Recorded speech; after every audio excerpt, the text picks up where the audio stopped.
مشاكل الخطوبة. معاكم جرجس عادل المحامي وحلقة جديدة من برنامج صاحب قضية. حلقتنا النهاردة هتتقسم ل3 مراحل.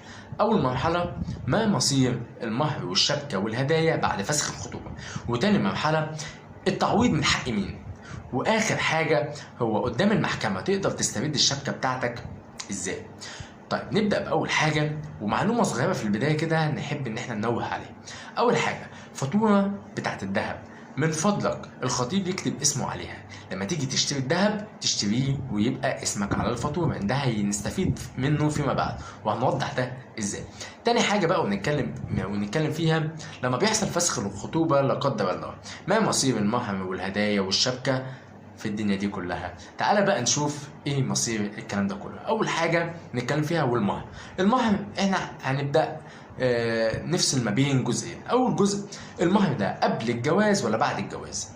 بصراحة المهر لو قبل الجواز ده من حق الخطيب، من حق الراجل. طيب لو المهر بعد الجواز ده من حق الست، وده هنا ده كلام قانوني.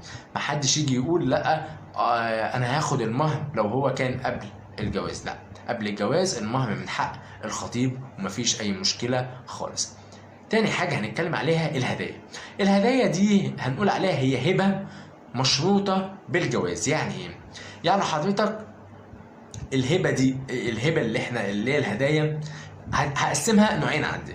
لو الهدايا دي تم استهلاكها وخلاص ما بقتش موجودة، يبقى خلاص مش هينفع ان هي ترجع تاني للخطيب. طب النهارده لو الهدايا دي لسه موجودة عند الخطيبة، ساعتها عند فسخ الخطوبة الهدايا بترجع للراجل، بترجع للخطيب تاني ومفيش أي مشكلة خالص. طيب نيجي لتالت حاجة، الشبكة. الشبكة عندي هنا جزئين.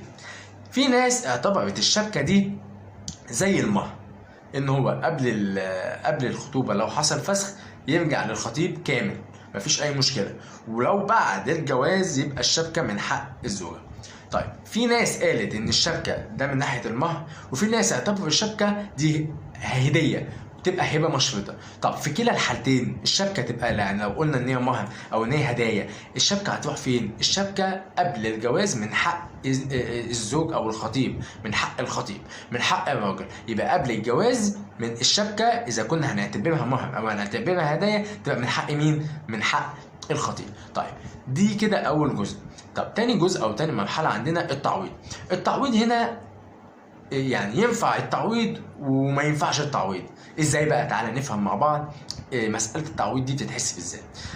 دلوقتي كان في واحد خاطب واحده وهي كانت شغاله في شغلها في الشغل عادي جدا مفيش مشكله، وبعد كده هو اشترط عليها، قال لها بصي احنا بدل هنتجوز انا ما بحبش الست بتاعتي تشتغل، وانت لازم تقعدي في البيت تربي العيال والكلام ده كله، استقلي من الشغل. هما دلوقتي ايه؟ هما دلوقتي مخطوبين. مرحله الخطوبه هي مرحله اختبار.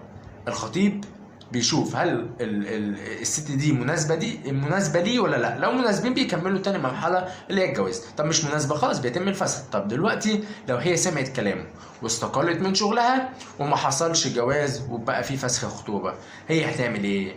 هنا هي اتضرت من الخطوبه دي، ساعتها هي تقدر ترفع عليه قضيه تعويض وتطالبه بمبلغ التعويض على الاضرار اللي حدثت لها من فسخ الخطوبه. ان هنا كان لما هي استقلت كان بسبب مين؟ بسبب الخطيب. طيب يعني كده التعويض في الحاله دي مهم. طيب ما تجيش بقى تقول لي لا انا هاخد الشبكه مقابل التعويض اللي حصل ان انا استقلت من شغلي. لا، او زي برضه لو الزوج النهارده او الخطيب جه قال لك ايه، هي اشترطت عليا ان انا اشتري شقه في الحته الفلانيه الغاليه وخدت اقساط والكلام ده كله، وجه حصل فسخ. هنا من حق، وحصل فسخ، من حق الخطيب هنا يرفع على الست دي تعويض علشان هي يعني حصل ضرر عليه وخد قروض وخد الكلام ده كله، وفي الاخر جه للمرحله دي. طيب ثالث مرحله معانا وهي قدام المحكمه. اقدر استرد ده ازاي؟ وبكده نبقى وصلنا لاخر مرحله وهي قدام المحكمه تقدر تسترد الشبكه ازاي.